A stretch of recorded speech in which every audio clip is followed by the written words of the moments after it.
श्री राम दोस्तों, सीता हरण का प्रसंग सुनिए। जब शूर्पणखा ने लंकेश रावण को यह कहा कि श्री राम ने खरदूषण और तिरिस्रा का वध कर दिया है, तब रावण मन ही मन विचार करने लगा, खरदूषण मोहि मम बलवंता। खरदूषण तो मेरे ही समान बलवान थे, उन्हें भगवान के सिवा और कौन मार सकता था।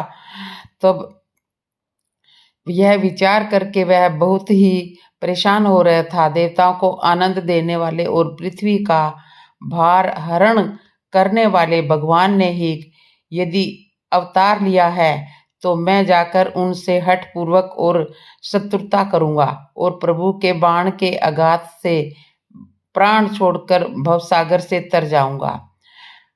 रावण के सलाहकारों ने रावण को सुझाव दिया, महाराज आप एक उपाय कीजिए, उनकी नारी का हरण कर लीजिए। नारी के वियोग में वैसे ही वह आधे पराजित हो जाएंगे। रावण की सभा में विभीषण जैसे लोग भी उपस्थित थे। विभीषण ने उसे न्याय संगत बातें कही।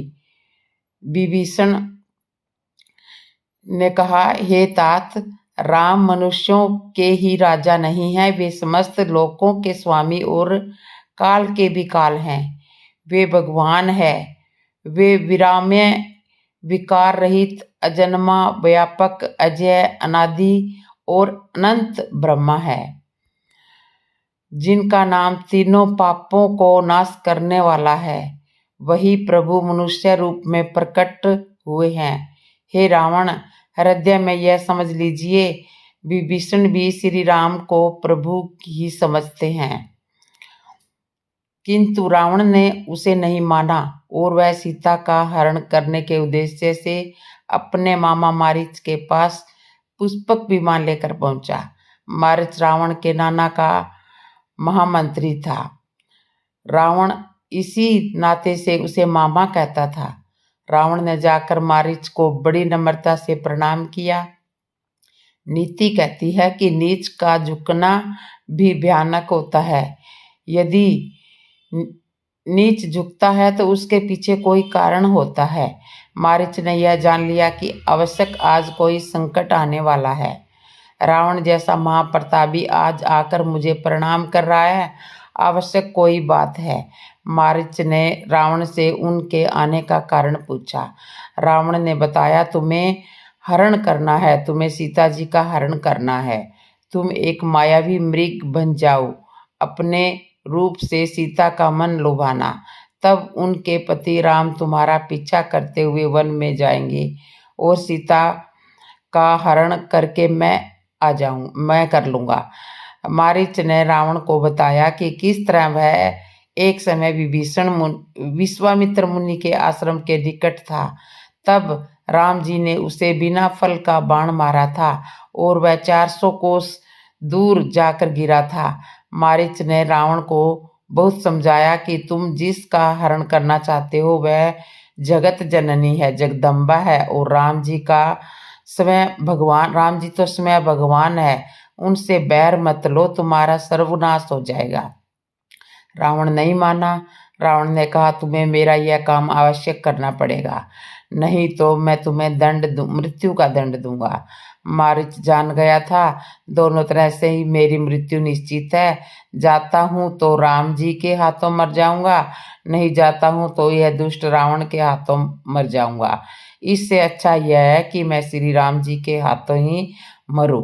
मारीच ने रावण की सलाह मानकर उसके साथ पुष्पक विमान में पंचवटी के नजदीक आ गया। मित्रों, मनुष्य जब तक धर्म की रक्षा करता है तब तक धर्म उसकी रक्षा करता है, और जैसे ही मनुष्य के द्वारा धर्म का त्याग होता है तो उसका पतन प्रारंभ हो जाता है। यही उदाहरण है इस सीता हरण प्रसंग में मिलता है। भगवान श्री राम जी ने सीता जी को अग्नि में समा जाने की आज्ञा दी थी और सीता जी ने अग्नि में प्रवेश कर लिया था। पंचवटी में माता सीता की परछाई थी और इस परछाई ने प्राणी मात्र को यह लीला के माध्यम से बताया है कि किस तरह हमारे जीवन से धर्म के चले जाने के बाद हमारा पतन होता है। राक्षस मारीच मायावी श्रवण मृग बनकर पंचवटी के निकट आ गया। तब माता सीता ने देखा कि कितना सुंदर मृग है। तो माता सीता ने प्रभु श्री राम जी से कहा, प्रभु यह मृग बहुत सुंदर है, आप इसे मार कर ले आइए। माता सीता प्रभु श्री राम से उस मृग को मार कर लाने की सलाह करती है, जिसके चरम का वह पूजा पाठ करने के लिए बहुत सुंदर आसन बनाना चाहती थी। दूसरों का भला करने के समान कोई धर्म नहीं और दूसरों को पीड़ा पहुंचाने के समान कोई अधर्म नहीं है। माता सीता तो साक्षात जगदम्बा है, इस तरह की भूल कभी नहीं कर सकती। किंतु इस प्रसंग के माध्यम से भगवान हमें यह बताना चाहते हैं कि जीवन में धर्म का त्याग करने पर किस तरह विपत्ति आती है। माता सीता के साथ भी वैसा ही हुआ। मृग को मार कर ले आओ, ऐसा विचार मन में आया। वह नहीं समझा कि इसके प्राण चले जाएंगे, इसे कितनी पीड़ा होगी। जीवन तो सभी को प्यारा होता है, चाहे मनुष्य हो या पशु। बस यही विचार सीता जी के मन में आया। जीवन से धर्म चला गया, और जब धर्म चला जाता है तो भगवान भी चले जाते हैं। राम जी ने सीता जी के उस आग्रह को स्वीकार किया कि जब तुम्हारा मन इस सुनहरे चरम के प्रति आसक्त हुआ है तो मैं तुम्हें वहां पहुंचा दूंगा जहां सब कुछ सोने का ही है। जबकि माता सती सुनैया ने सीता जी को शिक्षा दी थी कि पति के चरणों में अनुराग होने से बढ़कर नारी के लिए कोई दूसरा धर्म नहीं है। सीता जी की आसक्ति उस सुंदर मृग के प्रति हो गई। भगवान के चरणों का स्मरण ही नहीं रहा कि भगवान नंगे पैर इस मृग के पीछे जाएंगे तो इनके कोमल चरणों को कितनी नुकसान होगा। राम जी सीता जी की इस इच्छा को पूरी करने के लिए मृग के पीछे चले। भगवान बड़े दयालु हैं। जब इंसान के जीवन से धर्म चला जाता है तो भगवान भी चले जाते हैं। मनुष्य का पतन और अधिक ना हो, इसलिए वह दायित्व भगवान संतों को देकर जाते हैं कि अब तुम इनका ध्यान रखना। यदि व्यक्ति संतों की बातों का भी अनुसरण करे तो वह कुछ हद तक अपना पतन होने से बचा लेते हैं। सीता हरण प्रसंग में यही उदाहरण लक्ष्मण जी के रूप में है। भगवान लक्ष्मण जी को यह आदेश देकर गए थे कि तुम सीता जी की रक्षा करना। वन में राक्षस घूमते हैं, लक्ष्मण जी जो संत हैं, किंतु जब धर्म चला जाता है, भगवान चले जाते हैं, सीता जी ने लक्ष्मण जी जैसे संत की बात को भी नहीं माना। जब मारीच ने मारते समय करुण स्वर में पुकारा कि लक्ष्मण, हाँ लक्ष्मण, माता सीता ने लक्ष्मण जी से कहा तुम्हारे भाई संकट में है। लक्ष्मण जी ने कहा माता, जिनके संकल्प मात्र से दृष्टि का प्रलय हो जाता है, ऐसे प्रभु पर कोई संकट नहीं आ सकता, आप चिंता मत करो। सीता जी ने ऐसे संत की बात का अनादर किया, उन्हें कुछ अनुचित शब्द कहकर दुखी किया, उन्हें जाना पड़ा। संत भी जीवन से चला गया।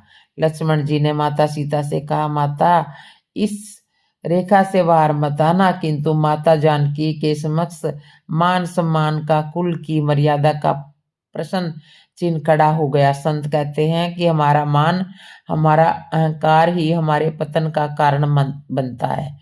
मनुष्य परमात्मा से बढ़कर जब अपने मान को महत्व देता है, संत की बातों का अनादर करता है, तब उसे जीवन में कठिनाइयां आती है।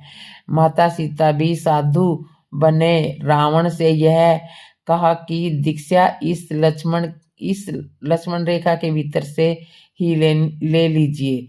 रावण ने कुटिया में लक्ष्मण रेखा से आगे जाने का साहस नहीं किया। रावण ने माता सीता को एक साधु के अपमान का श्राप देने का भय दिखाया।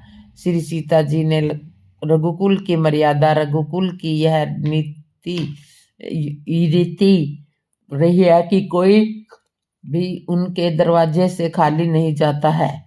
माता सीता ने भी यही विचार किया कि यदि वह साधु बिना भिक्षा के द्वार से चला जाता है तो रघुकुल की मर्यादा कलंकित हो जाएगी। इसलिए संत रूपी लक्ष्मण जी के उपदेश को भी माता जानकी ने नहीं माना और वही हुआ।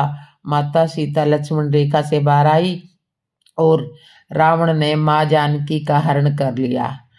माता सीता जी का हरण कर रहा है। रावण सीता जी का हरण कर रहा था। सीता जी जो चीख पुकार कर रही थी, गुफा कंदराओं में से देवता ऋषि मुनि सब छुप कर देख रहे थे। किसी ने भी सीता जी को बचाने का प्रयास नहीं किया था, जबकि लक्ष्मण जी ने माता सीता को दिशाओं के देवता और ऋषि मुनियों के सुपर्द करके गए थे। किंतु रावण का भय और आतंक इतना था कि सब ऋषि मुनियों ने अपने द्वार बंद कर लिए और रावण सीता जी का हरण करके चल दिया। तो इस तरह से सीता प्रसंग का यह कथा मैं आज यहीं पर विश्राम करती हूँ। आगे की प्रसंग सुनने के लिए अगली वीडियो में आएंगे।